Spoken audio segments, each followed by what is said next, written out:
So, so this morning I had an amazing experience, because yesterday I said I want to be free and I want to be loving, and I realized I am that. And so I understand that I am being aware, or pure awareness.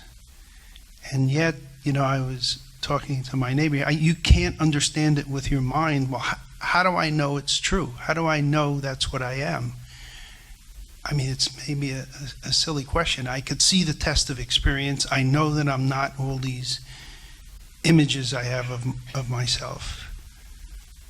But if I can't know this with my mind, how do I know it? I don't know any other way in my experience of knowing it.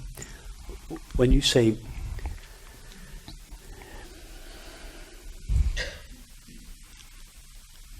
how can I know this apart from my mind? But when we talk about the mind, we mean thoughts and images. Yes. Yeah. If you look inside your mind now, it's a bit of a generalization, but it's a mixture of thoughts and images. Mm-hmm. Yes. Now, is a thought aware of your experience? No. For instance, is a thought listening to our conversation? No. A thought can't hear. Right. I get that. An image can't see. Yeah. Right. So, what is it that is knowing our experience? Yeah, that's the question. But whatever it is you. It is you Yes. that is now knowing your experience. You are knowing the contents of your mind. That is a series of thoughts and images, including feelings, sensations. Yes. But a sensation cannot know a thought. Right. The perception of this room cannot feel a sensation. What is it that is knowing all of these? I am. Okay, perfect. I am. So what is the nature of the I? The I is obviously not made out of thoughts. It knows our thoughts. Right. The I that is aware of our feelings is obviously not itself a feeling. Right. The I that is perceiving this room is obviously not itself a perception. Right. But I is common to each of these experiences. Right. What is its nature? To be aware of all the thoughts and feelings and sensations and reality. To be aware. To be aware. So whatever it is that is now aware of your experience is not what is called the mind in the sense of thoughts, images, feelings. Right.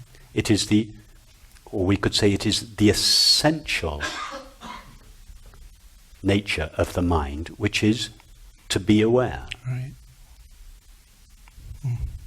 So it is to be aware, or awareness itself, that is knowing our thoughts, sensations and perceptions. Mm-hmm. But what is it that knows the experience, I am aware?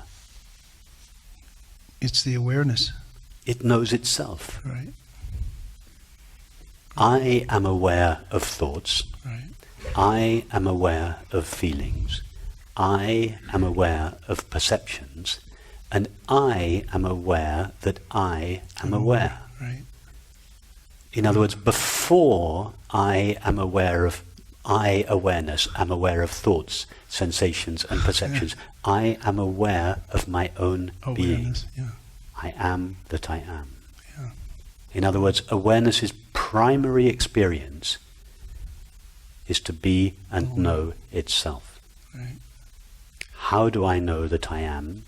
Because the I that I am is aware that I am. My being is an aware being. Right. It is self-aware. Yeah. It is self-luminous. It illuminates itself. It knows itself by itself. It doesn't need to take the shape of the finite mind, that is thought, sensation or perception, in order to know its own being. Oh, it's As really, Balyani said, God doesn't need another self yeah. in order to know itself. Mm-hmm. Consciousness doesn't need to rise in the form of the mind in order to know itself. It knows itself by itself, through itself, as itself, in itself. Right. That is our primary experience. And I'm describing everybody's. Right. Before any of us know anything, we all know our own being. It is the most obvious, ordinary, intimate, familiar experience there is, and all 7 billion of us have this experience and know this experience, but we overlook it because it has no objective qualities. And you said like the infant that doesn't know it, so it receives it in its body. See? The infant, that maybe has a trauma when it's a young baby, is not aware that it's aware because it's days old. But you see, it is never the infant that is aware. Your question about the infant being aware is based on an old habit, in spite of what we have the experiment that we've just walked through. Yeah. Immediately an old habit is kicking in, which says, it is I, this body, that is aware. Yes. And therefore you're presuming that the infant Yes. is either aware or not aware. Yes. No, the infant is not aware. You, the body, is not aware. It is not the body that is aware. Right. This is the great misconception. Yeah. We think now that we're sitting here, we think I, the body, is aware. No. No, I see. It is I, awareness, that is aware. Right. I get it. Thank you. Thank you. It's a profound change in the way we think. The conditioning, I, this body, am aware. In other words, the belief that awareness shares the limits of the body is so profound. It's so woven into our upbringing.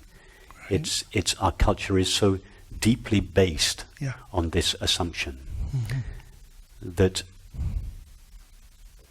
even when we go very simply, and it is very simple, when we go to our simple experience and realize, no, it is I, pure awareness, that is aware, that the implications of that take some time to reverberate through the body-mind.